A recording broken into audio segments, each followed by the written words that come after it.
E aí, galera, tudo bem? Hora de ter aquela aula definitiva sobre o arcadismo, o último momento da nossa literatura no Brasil colônia. Bora lá?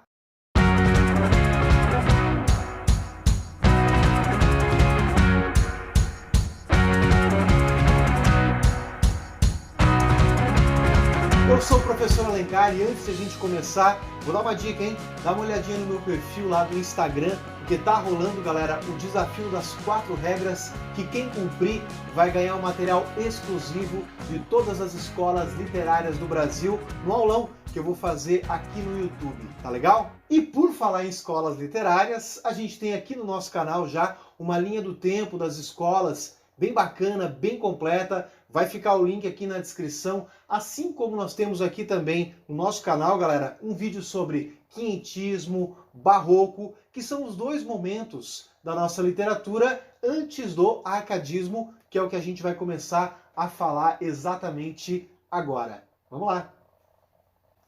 Bom, antes de mais nada, nós já podemos dizer que o arcadismo é uma escola literária muito conectada com um movimento chamado Iluminismo, movimento intelectual, filosófico, que aconteceu, galera, na virada do século XVII para o século XVIII.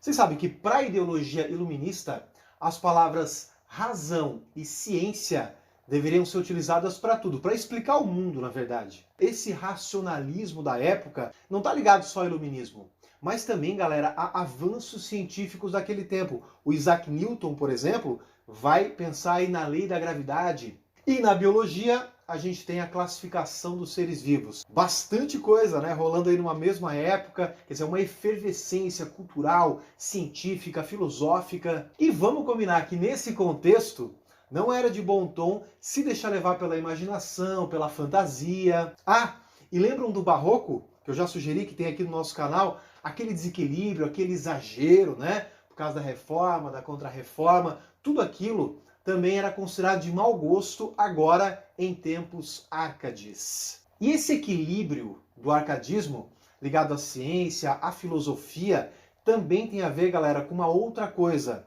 Porque a gente sabe que o arcadismo vai fazer um retorno aos valores clássicos. Inclusive, não se assustem, tá? Se em alguma prova, de repente, algum concurso, vocês encontrarem não o nome arcadismo, e sim neoclassicismo. Tá acompanhando? Anota aí então, hein? Arcadismo também é neoclassicismo.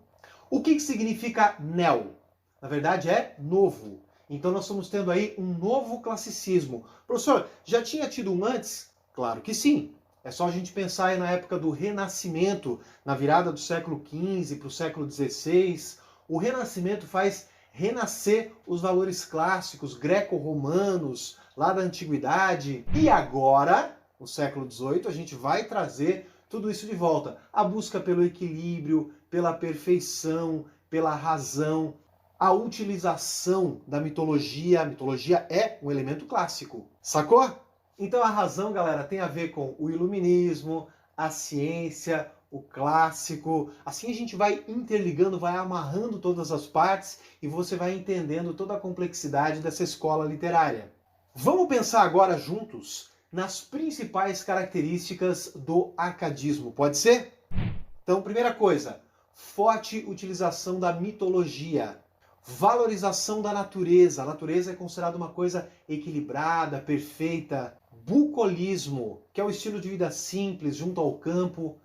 Pastoralismo, a figura do pastor, sempre ligada também à natureza. Tranquilidade no relacionamento amoroso, calma que a gente ainda não está no romantismo, isso vem só depois. Um predomínio da lógica. E por último, carpe diem. Olha que interessante, hein? Uma expressão em latim que significa aproveite o dia. E o aproveitar o dia aqui é curtir junto à natureza. E agora, bora falar sobre o arcadismo na língua portuguesa? E assim, ó, a gente sabe, galera, que as escolas literárias, primeiro, surgem na Europa, passam por Portugal, para depois chegarem aqui no Brasil. Então, no Brasil sempre é um pouquinho depois. E com o arcadismo, com certeza não é diferente. Então, anota aí, ó. Em Portugal, o arcadismo começa em 1756 com a fundação da Arcádia Lusitânia. E o poeta Árcade mais conhecido, mais cobrado em provas, é um tal de Bocage. um tal de, a gente fala por falar, né? Mas ele é muito famoso por causa dos poemas líricos, satíricos, ele faz também, né, umas críticas aí bem humoradas. Já no Brasil, a gente vai ter aquele delay, então o arcadismo vai começar em 1768 com a publicação de Obras Poéticas de Cláudio Manuel da Costa. E galera, vem comigo aqui rapidão, ó. Falou em arcadismo no Brasil, falou em um estado, Minas Gerais. Com exceção do grande Tomás Antônio Gonzaga, que era português, todo mundo é de Minas. Cláudio Manuel da Costa, Basílio da Gama, Frei de Santa Rita Durão. Em tempos neoclássicos, o foco, galera, não é mais o Nordeste. Vocês lembram que no Barroco, né, no século XVII, a gente estava falando de Bahia, Pernambuco, por causa das plantações de cana-de-açúcar. Mas essa cultura acaba entrando em declínio. E agora a gente vai começar a pensar na exploração do ouro, das pedras preciosas em Minas Gerais. E aí, obviamente, vai rolar um deslocamento, né? A gente vai sair do Nordeste em direção ao Sudeste. E então, a prosperidade econômica acaba sendo conectada aí com a efervescência cultural. A gente vai ter o chamado Grupo Mineiro. E naquele tempo, né, gente, a cultura no Brasil ainda era muito lenta, os livros não eram publicados aqui, o Brasil era muito espalhado, pouco conectado.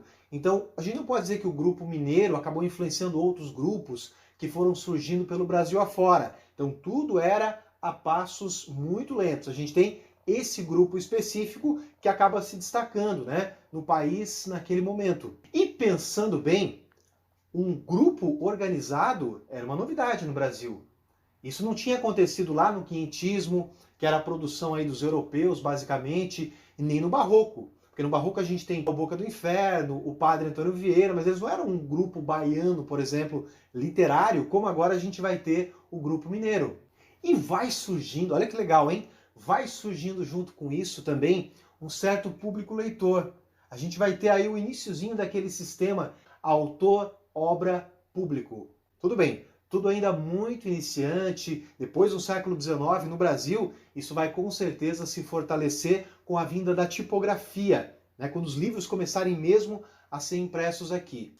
E olha, mais uma coisa legal aí para vocês anotarem, hein? Você que está estudando aí para vestibular, para concursos, vamos conectar, galera, o arcadismo com a história. Não tem como separar, aliás, hein? Grande parte dos autores árcades, olha só a informação, hein?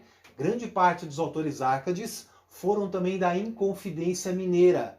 A gente não pode esquecer que estamos no século XVIII, a época da Revolução Francesa, esses ideais aí de enfrentamento, de liberdade, acabam atravessando o oceano, influenciando as pessoas, e a gente vai ter então a Conjuração, a Revolta, a Inconfidência Mineira de 1789. E o que a Inconfidência queria, afinal de contas?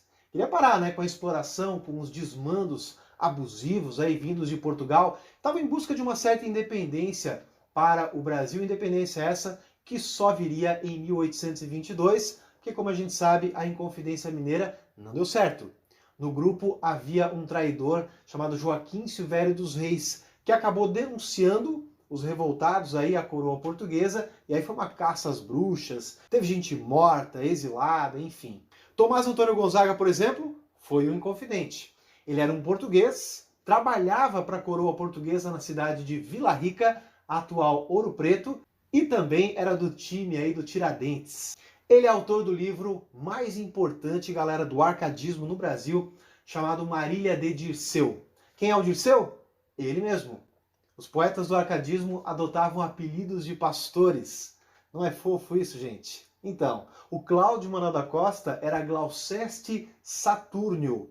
Ele achava Cláudio muito complicado, colocou Glauceste, bem mais acessível, né? Bom, e a Marília também não era Marília. O nome dela era Maria Doroteia Joaquina de Seixas Brandão. Nossa, quase pediu... O nome dela já é um parágrafo, praticamente, né? Quem é essa moça? Foi a amada do Tomás Antônio Gonzaga, do Dirceu. Eles se conheceram em Vila Rica. Era um amor complicado. Ela era muito mais nova do que ele estava metido com a Inconfidência, eles iam se casar, só que acabou vindo aí essa revolta e ele foi exilado para Moçambique e o amor dos dois nunca se concretizou. Mas, como diriam os romanos, A vida é breve, mas a arte é longa. O amor dos dois já foi, eles já foram, mas a gente pode saber da história deles através desse livro aí, né, tão importante que é Marília de Dirceu. Que na verdade, galera, é um longo poema. E fica ligadinho aí, vai anotando. Nessa época no Brasil a gente não tem ainda a prosa, não tem ainda romances, né, longos livros em parágrafos, em prosa. Tudo é poesia. E nesse poema, o Tomás Antônio Gonzaga, digamos assim, usa um disfarce. Ele é o Dirceu. O eu lírico é o Dirceu, quem fala, no caso, no poema. E ele acaba se dirigindo aí a Marília, que é uma pastora. O Dirceu é um pastor, Marília é pastora. E os dois vivem em sintonia gostosa, tranquila com a natureza. Ele se declara, ele fala coisas muito bonitas para ela, né? No livro. Tem uma estrofe, por exemplo, bem conhecida que diz assim, ó: eu tenho um coração maior que o mundo, tu, formosa Marília, bem o sabes. Um coração e basta onde tu mesma cabes. Quer dizer, o coração dele é grande e todo ele pertence a ela. É uma obra com certeza que tem um tom bastante lírico, apesar de que ele toca também no assunto da inconfidência, que é um assunto mais pesado e tal, né? E aí aquela coisa, né? Aquela fuga para a natureza, aquela utilização constante de mitologia, que a gente sabe aí que são características do arcadismo.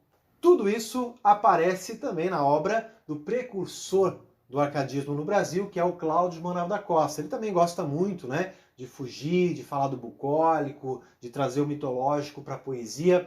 Agora, não pensem que o arcadismo é só isso. Nós vamos ter, galera, nesse movimento, uma obra muito interessante chamada O Uruguai, que vai entrar em um outro gênero, que é o gênero épico. Basílio da Gama, que é o autor, vai trazer à tona, galera, o assunto do Tratado de Madrid. Por causa desse tratado, forma-se um exército luso-espanhol, isso aconteceu de verdade, né? E segue para a região das Missões do Rio Grande do Sul, para tomar posse da região. Esse é o assunto do livro O Uruguai. O título é porque se passa tudo ali, né? Na região do Rio Uruguai. E aí o livro vai mostrar, em versos, sempre assim, né?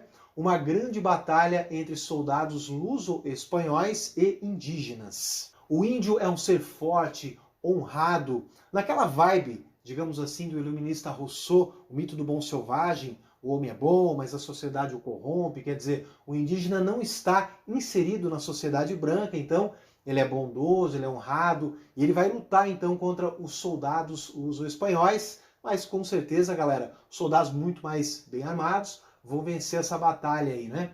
Resumindo então, o Uruguai mistura a realidade, porque realmente aconteceu o Tratado de Madrid, e os soldados realmente foram para a região das Missões, mas você tem a parte ficcional, que é a parte indígena, que vai aparecer aí o Cepé, o Cacambo, a Lindóia, essas personagens que saíram da imaginação do Basílio da Gama. E já em ritmo de fechamento aqui da nossa aula, eu vou pedir para quem não está inscrito, se inscrever aqui no nosso canal, dar aquele like, fazer aquele comentário. Vamos espalhando, galera, tá dando certo, hein? O nosso canal tá crescendo muito, tá bem bacana, então vamos espalhando essa ideia aí para todo o Brasil, para todo mundo que precisa, que gosta da literatura, combinado? Fechou? Conto com vocês então, hein? Só falta falar do Frei de Santa Rita Durão, que escreveu um livro muito curioso, chamado Caramuru. Caramuru, na verdade, é o nome indígena que ganhou o português Diogo Álvares Correia. Ele naufragou na costa baiana e foi então resgatado por uma tribo tupinambá.